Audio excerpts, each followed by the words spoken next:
हे धरणीची आन तुला जीवाचं रान कर तू पेटून राहू भार वादळ वाऱ्यात र तू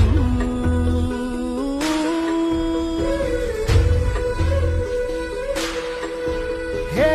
धरणीची आन तुला जीवाचं रान कर तू पेटून राहू भार वादळ वाऱ्यात र तू पडू दे ठिणगी लागू दे बनवा आई चरून फेड तू अंधार भेद उजेड पाड पहाट नवी